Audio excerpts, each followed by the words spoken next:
같이 묵도하심으로 주일 예배를 하나님 앞에 드리겠습니다. 묵도하시겠습니다. 여호와께서 시온의 포로를 돌려보내실 때에 우리는 꿈꾸는 것 같아도 그때 우리 입에는 웃음이 가득하고 우리 혀에는 찬양이 차서도다. 그때 문나라 가운데서 말하기를 여호와께서 그들을 위하여 큰 일을 행하셨다 하였도다. 여호와께서 우리를 위하여 큰 일을 행하셨더니 우리는 기쁘도다. 여호와여 우리의 포로를 남방 시내들같이 돌려보내소서. 눈물을 흘리며 씨를 뿌리는 자는 기쁨으로 거두리로다. 울며 씨를 뿌리러 나가는 자는 반드시 기쁨으로 그 곡식단을 가지고 돌아오리로다. 이 척박한 불모지, 이 동토의 땅에 지신는 죽음을 위해 오신 우리 주님의 은혜를 감사합니다. 아버지의 약속을 십자가로 온전히 이루신 우리 주님의 이름 이 시간 찬송하게 하시고 시와 찬미와 하늘의 신령한 노래를 우리 입술에 담아주시고 우리 심령에 새겨지게 하여 주옵소서. 주 예수 그리스도의 이름으로 기옵나이다. 아멘. 하나님의 말씀은 요한복음 12장 20절에서 25절입니다. 요한복음 12장 20절에서 25절. 짧으니까 함께 읽어보겠습니다. 명절에 예배하러 올라온 사람 중에 헬라인 몇이 있는데 그들이 갈릴리 베세다 사람 빌립에게 가서 청하여 이르되 세상에 우리가 예수를 배웠고자 하나이다 하니 빌립이 안드레에게 가서 말하고 안드레와 빌립이 예수께 가서 여쭈니 예수께서 대답하여 이르시되 인자가 영광을 얻을 때가 왔도다. 내가 진실로 너희에게 이르노니 하나님이 나에 따라져 죽지 아니하면 하늘 그대로 있고 죽으면 많은 열매를 맺느니라. 자기의 생명을 사랑하는 자는 잃어버릴 것이요 이 세상에서 자기의 생명을 미워하는 자는 영생하도록 도전하리라. 아멘. 강기선 장로님 기도해 주시겠습니다. 하나님 아버지, 주께서 우리들을 사랑하셔서 그리스도의 전에서 하나님 거룩한 성도들 한 자리에 모이게 해 주시고 하나님 2박 3일 동안 십자가에 도라는 생명의 말씀으로 풍성한 은혜를 내려주신 것을 감사합니다. 하나님 이 말씀을 들으며 우리는 행복했습니다. 그리고 주님을 찬양하며 주님께 감사를 드립니다. 이제 우리가 세상에 나가서 다시 살 때에 십자가의 교회 그 복음 진리의 말씀을 우리의 육은 날마다 죽고 그리스도의 예수 안에서 그 십자가 복음이 능력이 되어서 예수를 증거하며 살아가는 증인으로서의 삶을 살아갈 수 있도록 성령님께서 우리를 굳게 붙잡아 주시고 인도하여 주시옵소서.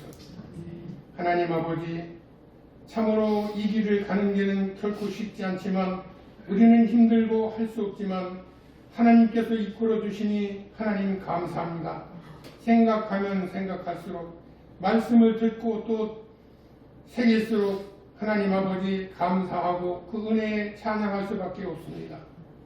오늘 이 자리에 모인 모든 성도들 이 귀한 시간에 우리 장로님을 통해서 또한 생명의 말씀을 들려주실 것인데 하나님이 그 말씀을 인하여 기뻐하며 즐거워하며 하나님을 찬송하는 복된 시간이 되게 하여 주시옵소서. 감사하며 예수님의 이름으로 기도하옵나이다. 아멘. 오늘 본문 말씀에 보면은 예수 안 믿는 세상 사람들도 자주 인용하는 그런 유명한 말씀이 있죠. 하늘의 일이 땅에 떨어져 죽지 아니하면 하늘 그대로 있고 죽으면 많은 열매를 맺느니라. 나은 사람이 희생해서 많은 이들을 유익하게 하고 또 더 나은 세상이 되게 하는 이런 의미로 세상이 이 말씀을 이해한단 말이죠. 그렇다면 굳이 성경 말씀 아니라도 비슷한 말들 있잖아요. 예를 들면 홍익인간, 그죠? 홍익인간. 많은 이 세상을 사람들을 이롭게 하는 홍익인간이라든지 또 뭐 있습니까? 박애 정신, 인류의 인도주의. 이런 것들이 우리가 방금 읽은 이 본문 말씀과 같은 뜻일까요? 심지어는 십자가가 걸린 교회 안에서도 이 말씀을 그런 의미로 가르치기도 합니다. 이웃을 위해서 희생하는 그런 성도가 되어야 한다. 정말 그럴까요? 우리가 읽은 이 말씀이 그런 교훈적인 의미하고요. 그런 정도의 뜻이라면은 23절, 25절의 말씀은 빼버려야 돼요. 이 말씀은 예수님이 예루살렘 입성에 연결돼서 나오는 말씀이죠. 지난 강론에서 말씀드렸듯이 예수님은 자기를 왕 삼으려는 수많은 군중들의 열렬한 환영 속에 어린 나귀 새끼를 타고 그들 군중 속을 지나가고 계십니다. 호산나를 외치고 종려나무 가지를 길에 던지는 그들 무리와 상관없이 예수님은 묵묵히 자기 길을 가시고 계신 거예요. 그리고 그 길은 세상에는 없는 길이에요. 오직 아버지와의 약속을 이루시기 위해서 세상에 없는 길을 예수님이 만드시면서 지금 가고 계신 거란 말입니다. 그게 십자가의 길입니다. 요한복음 17장에는 그것을 이렇게 이야기합니다. 아버지여 때가 이르렀사오니 아들을 영화롭게 하사 아들로 아버지를 영화롭게 하옵소서. 때가 이르렀다. 오늘 본문 23절에 나오는 그 때예요. 그 때.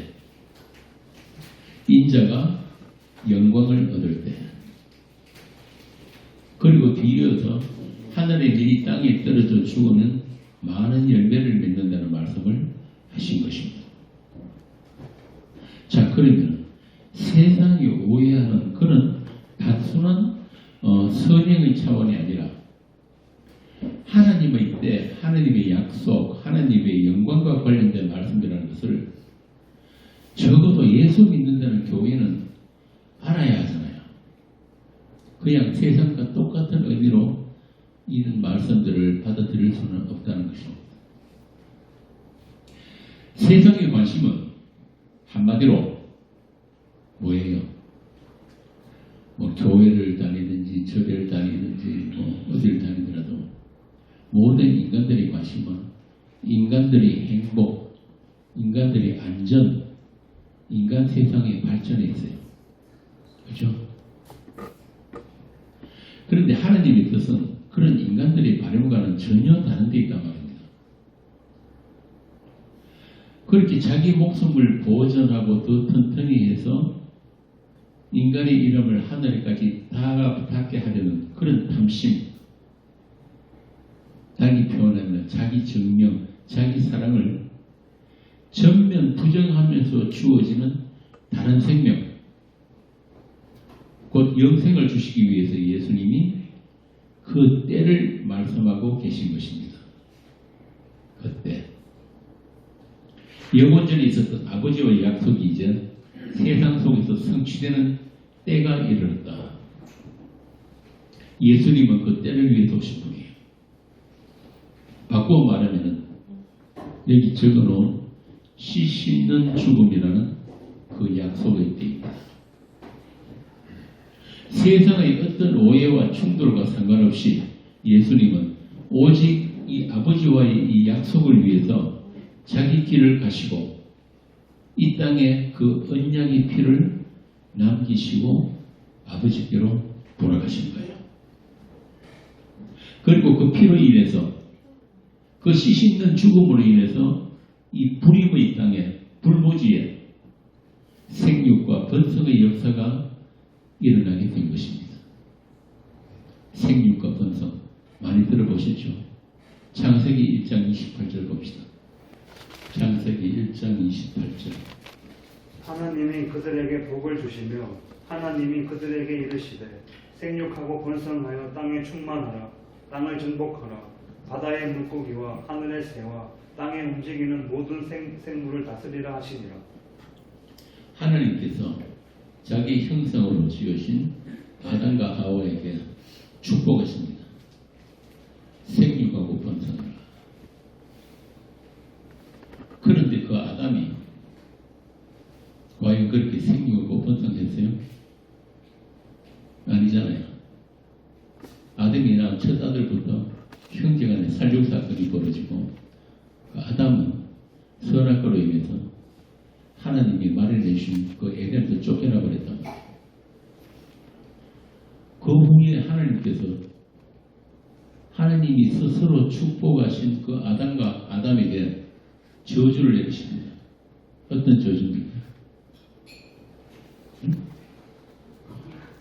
너는 흙이니 흙으로 돌아가라. 그죠? 흙이니 흙으로 돌아가라. 아니 그러면 생육과 번성은 어떻게 되는 거예요? 어제도 말씀드렸지만 하나님은 자기 약속에 전능하신 하나님입니다. 절대 변개될 수 없는 약속이란 말이죠. 그래서 그 하나님이 약속하신 그 축복, 생육과 번성을 위해서 예수님께서 씨 씹는 죽음을 심으러 이 땅에 오신 거예요. 오늘 본문 말씀이 바로 그 말씀이에요. 하늘의 밀이 땅에 떨어져 죽으면 많은 열매를 맺고 그걸 달리 표현하면 씨 씹는 죽음이라고 합니다. 그래서 그 죽음으로 말미암아서 죽은 세상 속에 산 성도들이 새로운 생명체들이 출현하게 됩니다. 그리고 그들에게만 십자가 지신 예수는 주와 그리스도가 되십니다. 그래서 오늘 본문에 예수를 배우고자 하는 헬라인이 등장하는 거예요. 하나님의 선민이라고 하는 이스라엘을 넘어서 생명의 역사가 온 세상으로 불길처럼 번져가게 되는 것을 보여주는 사건입니다. 말 그대로 그리스도 안에서의 생육과 번성이에요. 그것을 인자가 영광을 얻을 때라고 할 것입니다. 인자가 영광을 얻을 때. 그래서 요한복음에 보면은 이 때에 대한 기록이 여러 군데 나옵니다. 그리고 그 때는 항상 사람의 때와 충돌을 하는 것을 알 수 있습니다. 요한복음 2장 4절을 보겠습니다. 요한복음 2장 4절입니다. 예수께서 이르시되 여자여 나와 무슨 상관이 있나이까? 내 때가 아직 이르지 아니하였나이다. 여기서도 예수님이 말씀하시는 때가 나오죠. 그죠? 여자여 나와 무슨 상관이 있나이까? 내 때가 아직 이르지 아니하였나이다. 예수님 어머니 마리아의 관심은 어디에 있어요 지금? 가나안 잔치집에 포도주 떨어진 게 지금 문제란 말이에요. 그런데 예수님은 지금 다른 때를 말씀하고 있어요. 다른 때. 내 때. 그리고는 물로 포도주를 만들어 주십니다.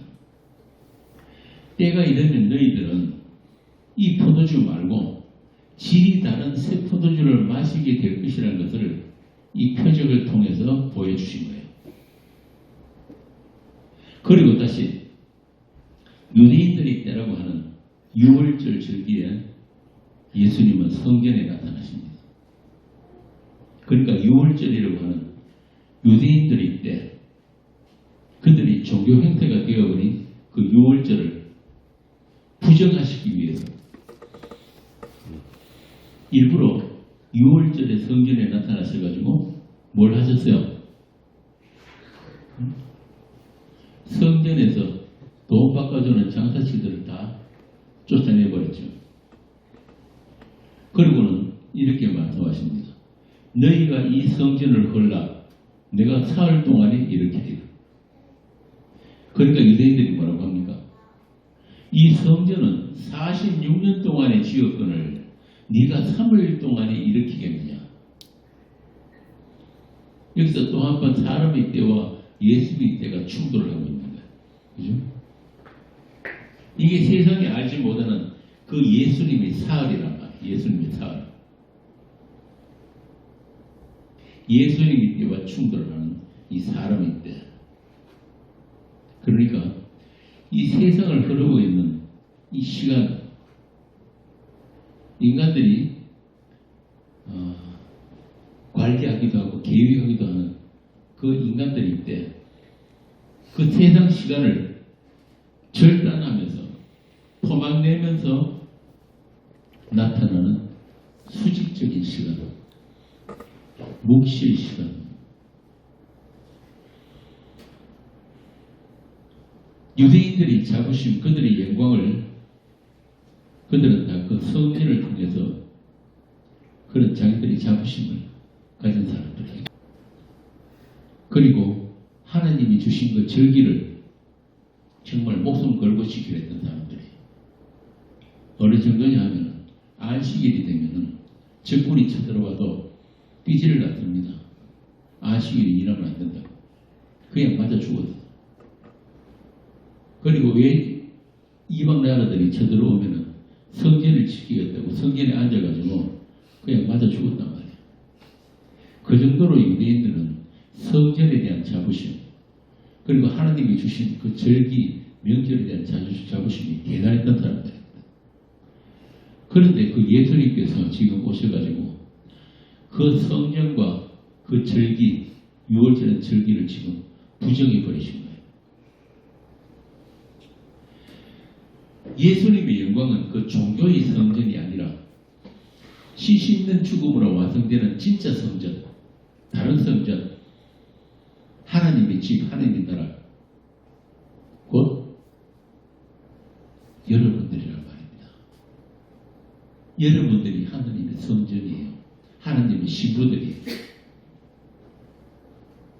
예수님이 씨를 가진 유일한 남자, 유일한 신랑인데 그분의 씨를 받아서 아들로 탄생되어지는 그 아들들을 하나님이 집이라고 합니다.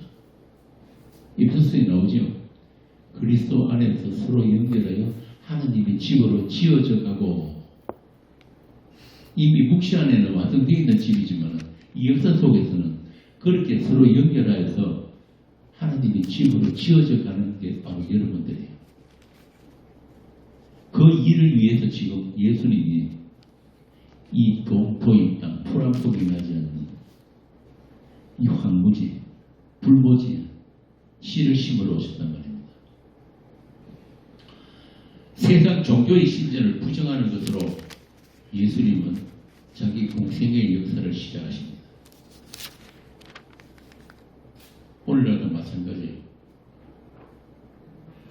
그렇게 예수님의 때와 상관없는 사람의 때, 사람의 절기, 사람의 종교에 갇혀있는 모든 자들이 바로 인간교 교인들이란 말입니다. 겉으로는 기독교인이라고 하면서 지붕에 십자가를 달아놓고 그 안에 내용을 펼쳐보면 전부 다 뭘 믿고 있는 거예요? 무슨 교? 인간교. 그렇게 인간은 태어나면서부터 인간교 교인들입니다. 선악과를 까먹고 태어났기 때문에 자기 중심의 선악 판단밖에 할 줄을 몰라요. 오늘 아침에 우리 교원 씨가 질문이 있다고 해가지고 여기서 한참 동안을 이야기를 했는데, 그냥 보편적인 인간들은 이 시간에 대한 감각, 공간에 대한 감각이 이 세상밖에 없어요. 그렇잖아요. 우리가 태어나서 이 세상에 태어나서 우리가 알고 있는 건 세상밖에 없잖아요. 그래서 우리가 영원, 묵시, 창세전 이런 감각이 없단 말이에요.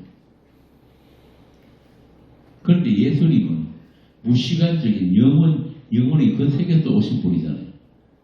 그리고 우리가 읽고 있는 이 성경은 성령이 직접 우리에게 주신 말씀들이란 말이에요. 자, 그렇다면 그 예수님이 이 땅에 오셔가지고 인간들에게 살해당하는 것도 무리는 아니겠죠. 그죠? 아무도 이해 못했으니까. 요한복음 1장에 보면 뭐라고 합니까? 빛이 와서 내 어둠이 깨닫지 못하더라. 유일하게 생명이 있는 분이 왔는데 이 세상이 다 죽어 있더란 말이에요. 그리고 이 성경은 하나님의 말씀하시는 하나님이 주신 거란 말이에요. 자, 그렇다면 이 성경을 읽는 사람은 누구예요? 이 시간과 공간에 갇혀있지 않는 자들만 이 성경에 담겨있는 진리를 알 수가 있다는 거예요. 어제 우리가 2박 3일 동안 고린도전서를 했잖아요. 그 고린도전서를 쓴 바울은 어떤 사람입니까? 그 사람은 삼천천이 갔다 온 사람이잖아요. 그죠? 그 묵시에 있는, 완료되어 있는 그 하나님의 나라를 아는 사람이에요. 그래서 그 바울이 편지를 쓴 그 고린도전서는 그 시점이 어디냐면 영원 전이에요. 묵시의 관점에서부터 그걸 썼단 말이에요. 물론 그 1차 수신자는 고린도 교회입니다. 고린도 교회지만은 그 관점은, 바울의 관점은 그게 아닌 거예요. 별세한 관점에서, 세상을 떠난 관점에서 예수 그리스도의 마음과 하나님의 뜻으로 1절부터 그렇게 나오잖아요. 그래서 듣기 때문에 그냥 나 여기 있으면 그런 보편적인 인간들이 이 성경을 읽으면 반드시 오해하게 되어 있다. 아, 우리를 이렇게 착하게 살라고 이렇게 편지를 보냈구나. 건강하고 훌륭한 교회하라고 이렇게 편지를 보냈구나. 이렇게 오해할 수밖에 없는 거예요. 그런데 바울의 관심은 그게 아니란 말이에요. 교회에 있는 것도 아니고 뭐라고 그랬습니까? 읽제신 바울의 관심이 어디 있다고? 아, 읽자는 어제 없으니까 잘 모르나? 바울은 하나밖에 없어요. 그리스도 예수와 그의 못 박히신 십자가. 다시 말하면 이 시간과 공간을 초월해서 하나님의 창세전에 있었던 하나님의 뜻이 이 세상에 어떻게 성취되었는가, 그걸 이야기하는 거예요. 고린도전서 전체가. 그래서 그 일이 누구를 통해서 이루어졌다?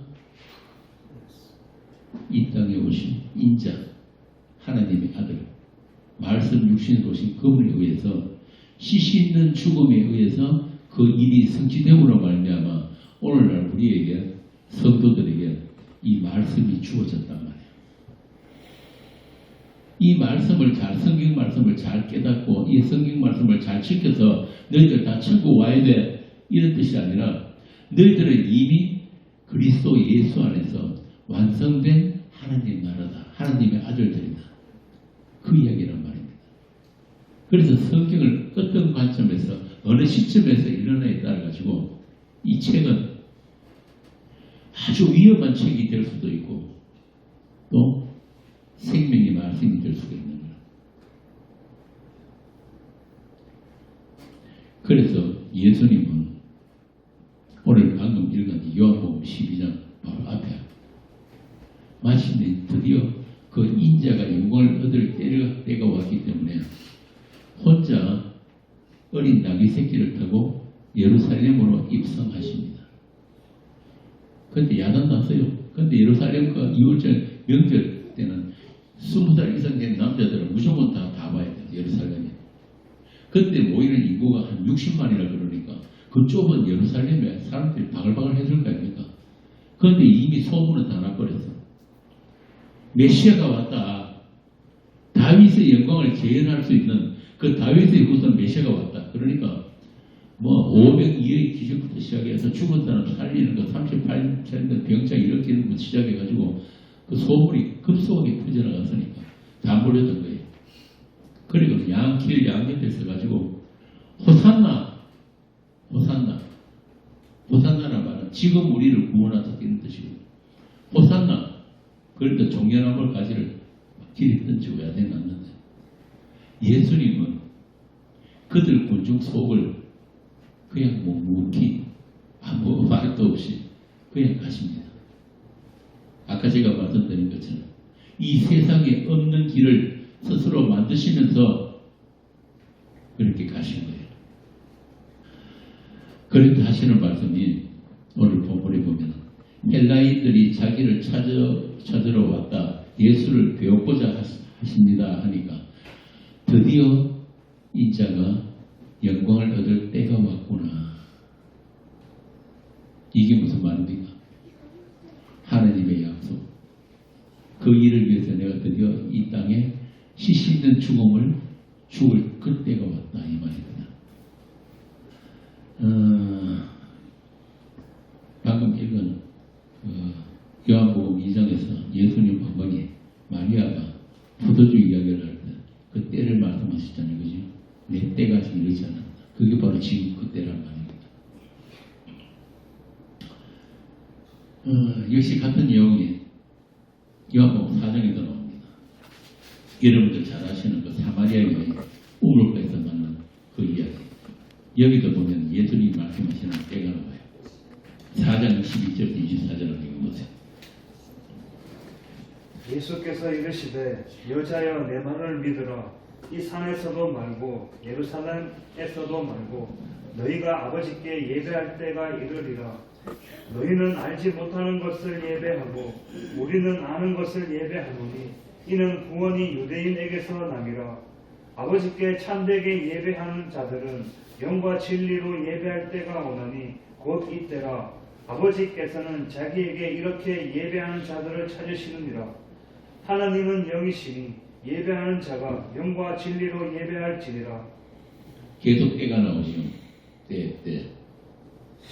사마리아 여인은 지금 예수님에게 뭘 이야기했냐면 우리가 어디서 예배를 드려야 합니까?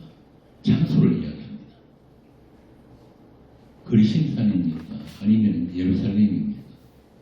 그런데 예수님은 뭘 이야기하시냐면 장소가 아니고 예배할 때를 말씀하시잖아요. 예배할 때가 있다. 영과 진리로 예배할 때가 있다.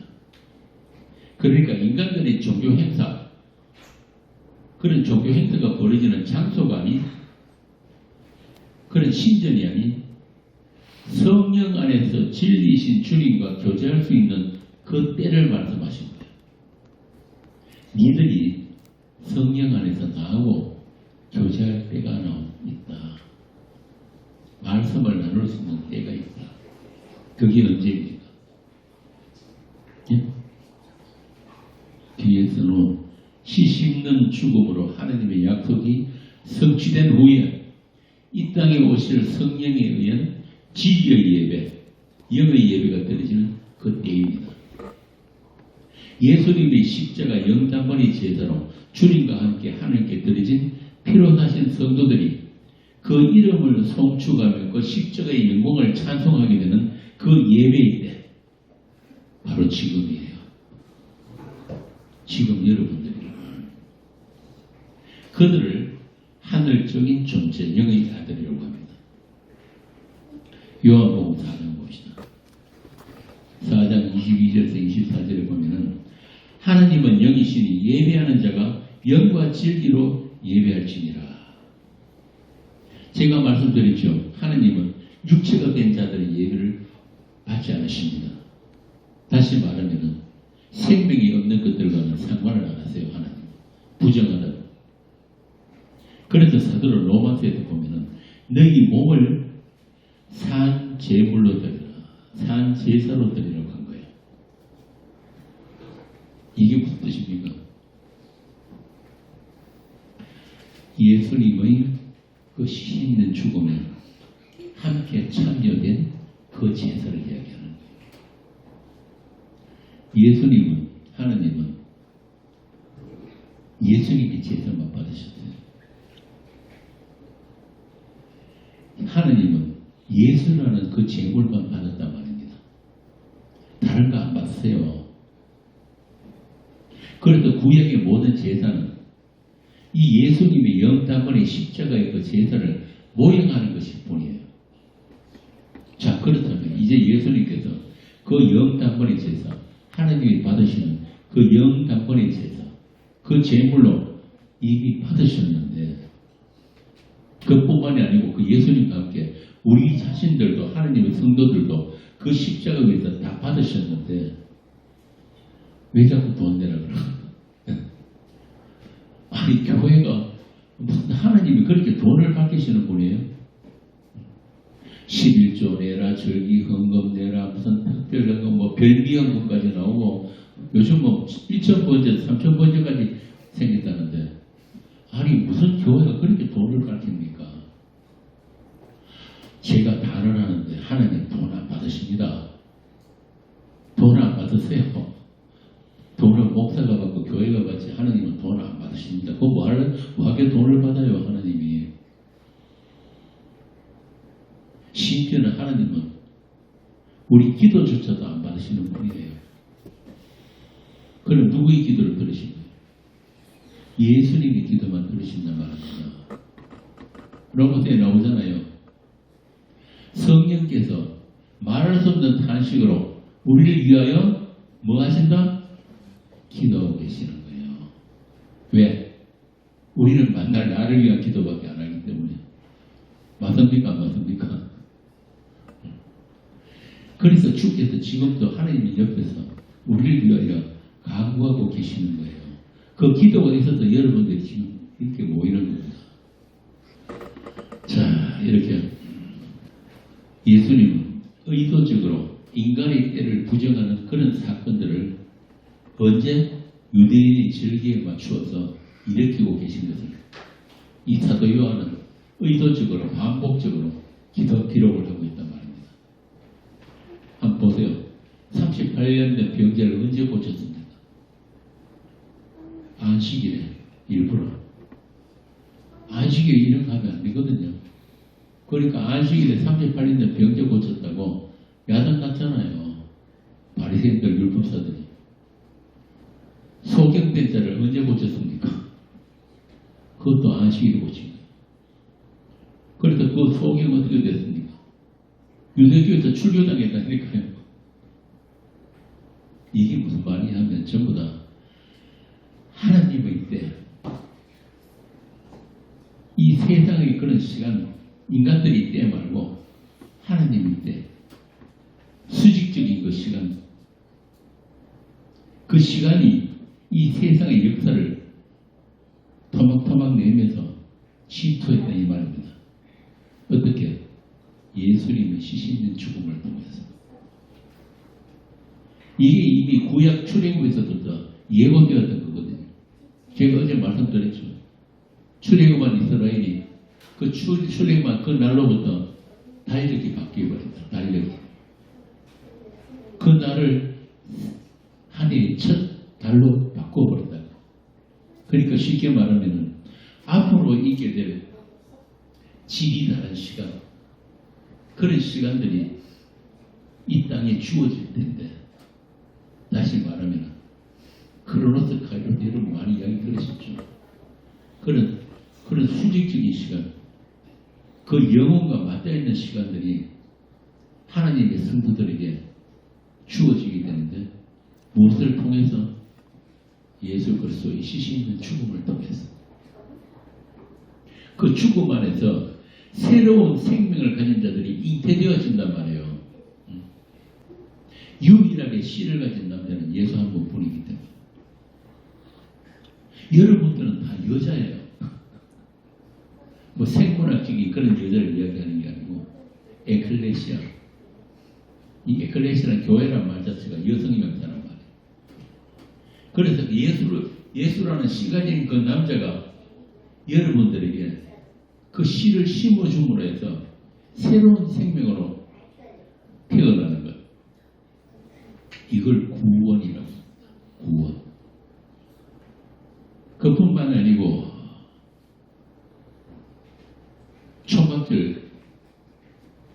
초막절에 예수님의 형제들이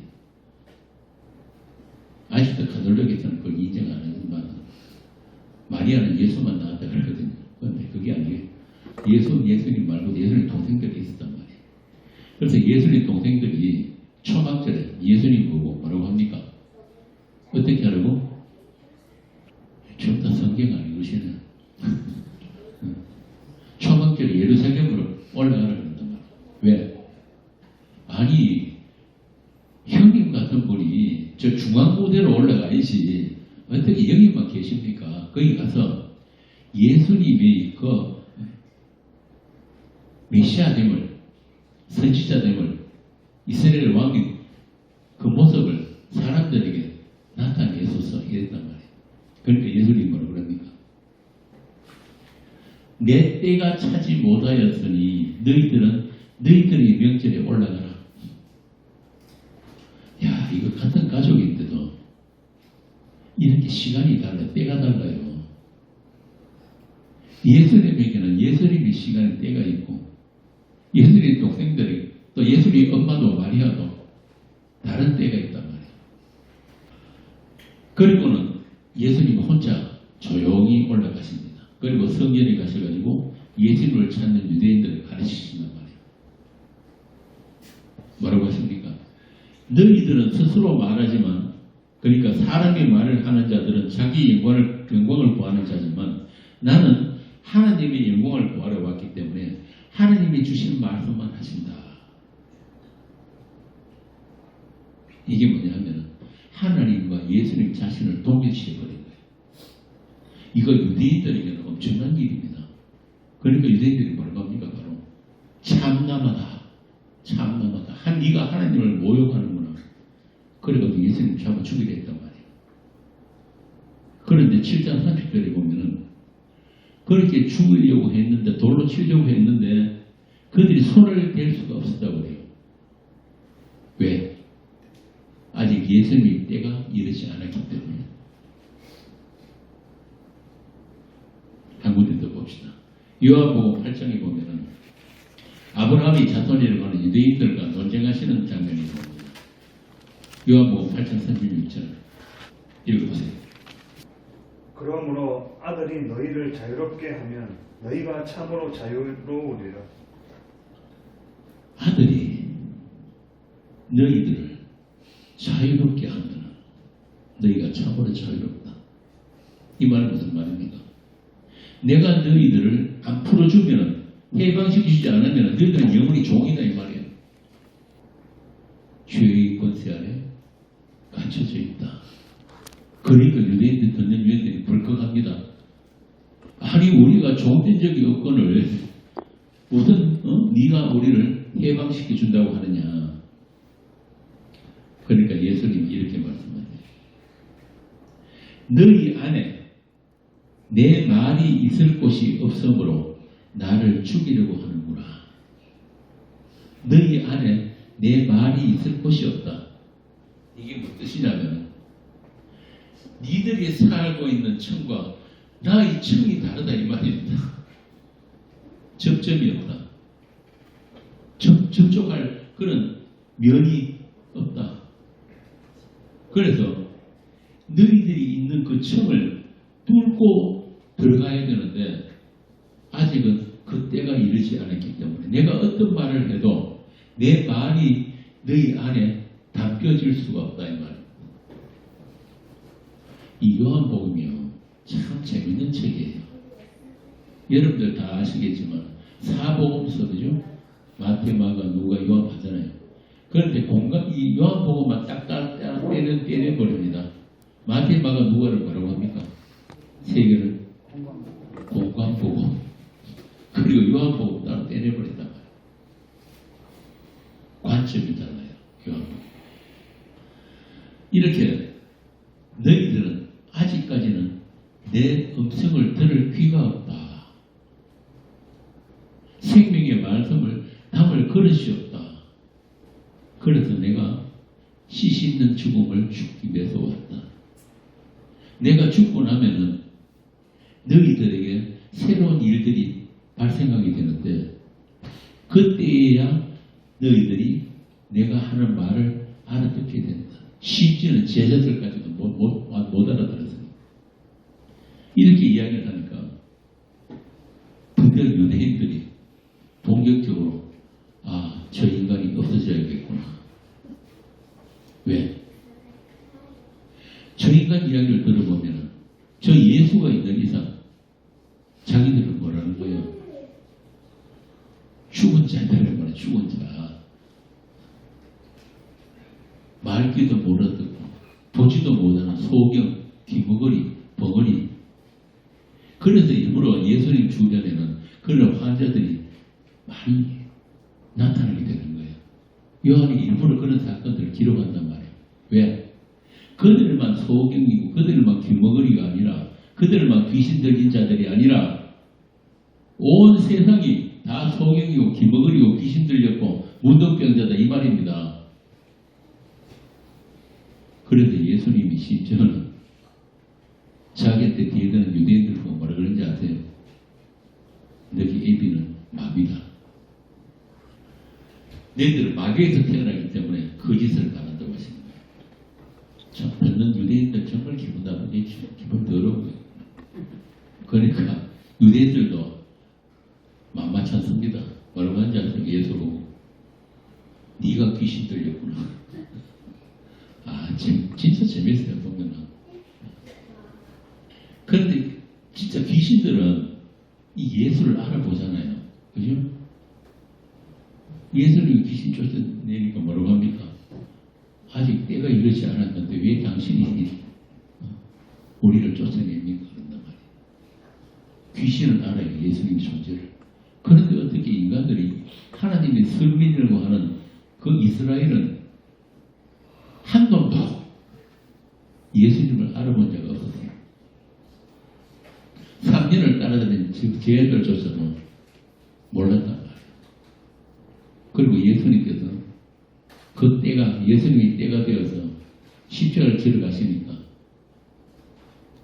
몽땅땅 도망갔습니다. 수지자라고 하는 베드로는 3번씩이나 부인하면서 그랬단 말이에요. 왜 그런지 아세요? 왜 그렇습니까? 방금 이야기했잖아요. 예수님의 말씀을 담을 그릇이 아직 준비가 안 되기 때문에 8장 54절 봅시다. 요한복음 8장 54절. 예수께서 대답하시되 내가 내게 영광을 돌리면 내 영광이 아무것도 아니거니와 내게 영광을 돌리시는 이는 내 아버지시니 곧 너희가 너희 하나님이라 칭하는 그이시라. 예수님을 영원하게 하시는 분이 누구라고요?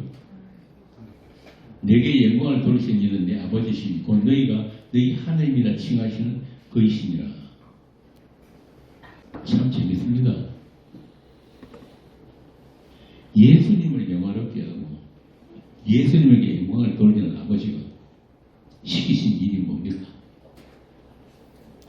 세상에 가서 인간들이가 맞아 죽으라고 시키신 거예요.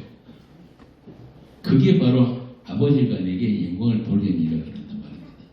이러니 세상 사람들이 예수님의 말을 알아듣겠습니까? 못 알아듣겠습니까? 지금 너희 앞에 계신 나 예수를 너희들이 못 알아보면서 무슨 너희들이 하나님을 알고 하나님이 성민이라고 그러고 하나님께 영광을 돌린다고 하느냐 이 말입니다. 다시 말하자면 이 땅에 오신 하나님을 모르는 자들이 무슨 아브라함의 자손이라고 하느냐. 그러면서 56절을 이렇게 말씀하세요. 너희 조상 아브라함은 나의 때 볼 것을 즐거워하다가 보고 기뻐하였느니라. 아브라함은 예수님의 때를 보았다 하죠. 그죠? 그리고 그 때로 말미암아 기뻐했다는 것입니다. 어떤 때? 어떤 때를 보았다는 거예요? 하느님의 약속이 이 땅에 오시는 예수님에 의해서 성취되는 그때, 그 시신는 죽음이 실행되는 그때, 하나님의 사람들, 어린 양의 신부들에게 새 생명이 주어지는 그때, 바로 그때를 아브라함은 멀리서 바라보고 즐거워했다는 거예요. 그런데 니들이 아브라함이 자손이라고 하는 니들이 지금 그 때가 지금 실행되는 직전인데 아무도 그 예수를 몰라보더라는 거예요. 그리고는 저 예수만 사라지면은 우리가 사는 이 세상에 아무 문제가 없을 것이다. 그래가지고는 그 양옆에 둘러서서 그 수많은 군중이 호산나를 외치던 그 수많은 군중들, 그 사람들이 한 목소리로 십자가에 못 박아서 그랬단 말이에요. 이 시신된 죽음은 그렇게 이루어진 거예요. 그래서 하나님의 지혜와 능력이라고 하는 겁니다. 약하심으로 십자가에 못 박히신 그 예수, 그 예수를 믿는 믿음이 아니면 너희들은 다 버려진 자리라. 이렇게 요한복음 전체가 다 이 땅에 오신 예수님의 때와 세상의 때의 충돌을 이야기합니다. 또 하나님의 영광과 사람의 영광의 갈등을 아주 사실적으로 그려내고 있는 책입니다. 그렇게 선악과를 입에 물고 태어난 모든 아담은 자기 영광, 자기 숭배에 빠진 우상 숭배자라는 거예요. 그리고 그런 인간들이 스스로 만들어가는 인간의 때, 인간의 역사, 그것을 부수면서 마침내 하나님의 때가, 하나님의 약속이 예수님의 십자가로 나타났다는 것을 오늘 본문이 이야기를 하고 있는 거예요. 하늘이 미랄이 떨어져 죽으면 많은 열매를 맺고, 그렇게 예수님에 의해서 이 땅에 심겨진 그 약속의 죽음, 그 시신는 죽음이 나누어진 에클레시아, 하나님의 신부들, 하나님의 여자들은 자기 이름이 부정되면서 마침내 예수 이름 앞에 무릎을 꿇게 되는 거예요. 그 시신는 죽음이 나누어진 자들만 그렇다는 겁니다. 그 죽음이 아닌, 그 죽음이 나누어지지 않는 자들은 그럼 뭐 어떻게 되겠어요? 일을 간다. 일을 간다.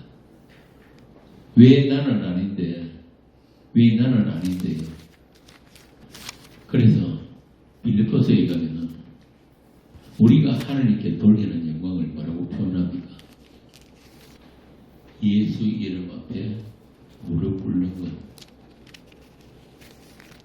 당신이 하나님 맞습니다. 당신이 그 시신는 죽음이 아니었으면 우리는 아무것도 아니었습니다. 우리는 존재도 아니고 우리는 영원한 심판에 들어갈 수밖에 없는 그런 죄인들이 맞습니다. 내가 할 수 있는 것은 당신이 그 이름 앞에 무릎 꿇는 것입니다. 이걸 가지고 하나님의 영광이라고 하는 거예요. 하나님의 영광. 하나님이 아들에게 주신 영광. 그리고 아들 예수가 아버지를 영화롭게 한 일. 그러니까 이 영광에 대한 오해가 뭐 이루 말할 수 없죠. 그죠? 성경에는 분명히 하나님의 영광은 예수 그리스도의 십자가라고 이야기하는데도 불구하고 그 십자가만 쏙 빼고 다른 영광, 쉽게 말하면 자기 영광을 기독교란 이름으로, 교회란 이름으로 그렇게 바꾸시게 해버린 거예요. 2천억짜리 예배당 지으면 누구의 영광입니까? 하나님이 영광 받습니까 그거? 어떤 사람은 뭐 자기가 교회를 뭐 10몇 개를 개척했다고 그렇게 교회 많이 세우는 거 하나님의 영광입니까? 그거 아니란 말이에요. 하나님의 영광은 오늘 본문에 나오잖아요. 딱 하나밖에 없어요. 하나님의 관심은 아들을 통해서 나타나는 그 영광밖에 다른 거 관심 없다니까요. 우리가 그 시신는 죽음을 심으러 오신 그 예수 그리스도 그분 앞에 무릎 꿇고 찬송하는 것. 이게 바로 우리가 하나님께 드릴 수 있는 유일한 영광이라는 것을 잊어버리시면 안 되는 거예요. 진짜 그렇지 않고 봅시다. 빌립보서 2장 5절부터 11절을 보세요. 너희 안에 이 마음을 품으라. 곧 그리스도 예수의 마음이니 그는 근본 하나님의 본체시나 하나님과 동등됨을 취할 것으로 여기지 아니하시고 오히려 자기를 비워 종의 형체를 가지사 사람들과 같이 되셨고 사람의 모양으로 나타나사 자기를 낮추시고 죽기까지 복종하셨으니 곧 십자가에 죽으심이라. 이러므로 하나님이 그를 지극히 높여 모든 이름 위에 뛰어난 이름을 주사 하늘에 있는 자들과 땅에 있는 자들과 땅 아래에 있는 자들로 모든 무릎을 예수의 이름에 꿇게 하시고 모든 입으로 예수 그리스도를 주라 시인하여 하나님 아버지께 영광을 돌리게 하셨느니라. 모든 입으로 예수 그리스도를 주라 시인하여. 여기서 주라는 하나님의 뜻이에요. 그게 바로 하나님께 영광을 돌리는 거란 말입니다. 한 군데 더 에베소서 1장 7절에서 12절. 에베소 1장 7절에서 12절. 우리는 그리스도 안에서 그의 은혜의 풍성함을 따라 그의 피로 말미암아 속량 곧 제사함을 받았느니라. 이는 그가 모든 지혜와 총명을 우리에게 넘치게 하사 그 뜻의 비밀을 우리에게 알리신 것이요 그의 기뻐하심을 따라 그리스도 안에서 때가 찬 경륜을 위하여 예정하신 것이니 하늘에 있는 것이나 땅에 있는 것이 다 그리스도 안에서 통일되게 하려 하심이라. 모든 일을 그의 뜻의 결정대로 일하시는 이의 계획을 따라 우리가 예정을 입어 그 안에서 기업이 되었으니 이는 우리가 그리스도 안에서 전부터 바라던 그의 영광의 찬송이 되게 하려 하심이라. 바로 이거예요. 하나님의 뜻은 우리로 하여금 딴 거 하는 거 바라지는 않습니다. 뭐 수천원짜리 예배당 짓는 것도 아니고 교회 수십 개 개최하는 것도 아니고 저 전세계에 나가서 성공하는 것도 아니란 말이에요. 우리를 지으신 목적이 뭐라고요? 그 은혜의 영광을 찬송하는 것. 우리가 그 찬송이 되는 거란 말입니다. 한 군데도 1장 23절 에베소서. 교회는 그의 몸이니 만물 안에서 만물을 충만하게 하시는 이의 충만함이니라. 어제 말씀드렸지만 하나님은 스스로 충만하신 분이지만 여러분이 아니면 충만치 않기로 하셨단 말이에요. 교회는 그의 몸이니 만물 안에서 만물을 충만케 하시는 자의 충만이니 여러분이 하나님이 충만이에요. 요한복음 17장 1절. 예수께서 이 말씀을 하시고 눈을 들어 하늘을 우러러 이르시되 아버지여 때가 이르렀사오니 아들을 영화롭게 하사 아들로 아버지를 영화롭게 하게 하옵소서. 아멘. 드디어 그때가 이르렀사오니 아들로 아버지를 영화롭게 하옵소서. 이제 드디어 그 시시 있는 죽음, 창세 전에 이미 이루어진 약속하신 아들을 통한 시시 있는 죽음, 그 때가 지금 이르렀다는 거예요. 이렇게 하나님의 뜻, 하나님의 영광은 하나님의 자기 부인인 아들의 십자가로 나타내신 것입니다. 그 십자가 안에서 오늘 여러분에게도 예수님의 생명, 예수님의 심장이 주어졌고 예수님의 마음이 나누어진 것입니다. 그래서 그 생명이 나누어진 자들은 다 같은 말을 하고 같은 마음으로 십자가에 진 예수를 주와 그리스도로 시인하여서 하나님께 영광을 돌리게 되는 것입니다. 무슨 일을 안 해도 어떤 공로가 없어도 여러분들 존재 자체가 하나님의 영광이란 말입니다. 하나님은 여러분 안에 자기 영광을 담으시기를 기뻐하고 계신 거예요. 예수님은 이 때를 위해서 오셨고 예수 이름으로 모인 여러분으로 말미암아 영광을 얻으셨습니다. 이방 민족, 하나님의 이름조차 알지 못했던 우리에게까지 그 시신된 죽음의 역사가, 생명의 역사가 이루어졌음을 이제 우리는 알고 있습니다. 이제 우리는 우리 장로님 아까 기도 말씀처럼 이 산을 내려가서 물 없는 간주한 땅,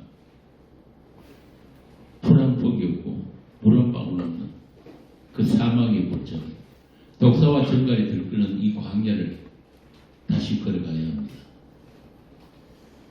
그러나 우리에게는 저 멀리 배는 우리 아버지 집 시온성을 바라보면서 남은 날들을 믿음 안에서 넉넉히 이겨낼 것입니다. 어떻게? 우리와 동행하시는 그분이 계십니다. 우리를 따르는 반석이 계십니다.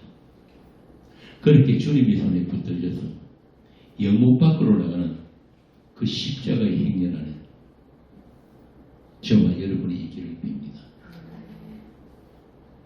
우리 선배들이 증언한 그 날마다의 죽음, 그 진리의 죽음을 잘 죽으시기 바랍니다. 우리의 승리는 그 죽음 안에 있기 때문에 그렇습니다. 주께서 맺으시는 많은 열매는 그 죽음 안에 있기 때문에 그렇습니다. 잘 죽으시면 됩니다.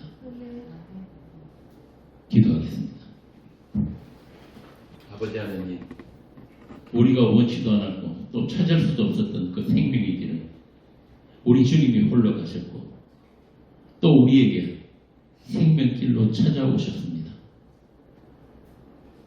그러므로 세상에는 없는 그 길을 우리도 가게 되었습니다. 사망은 우리 안에서 역사하고 생명은 너희 안에서 역사하는 그 때를 우리도 지금 살고 있습니다. 남은 날들도 주님의 은혜만 의지하고 주님의 이름만 부리면서 이 악한 날들을 잘 살아내는 우리 교회가 되게 하여 주옵소서. 이제 다시 산을 내려가 세상을 살아야 하는 하나님의 성도들 주의 지팡이와 막대기로 지켜주시고 원수들 앞에 차려주신 그 풍성한 상으로 우리가 즐거워하게 하여 주옵소서. 말씀에 줄이지 않게 채워주시며 우리에게 주신 산 소망으로 기뻐하게 하시고 넉넉히 있게 하여 주옵소서. 주 예수 그리스도 이름으로 기도합니다.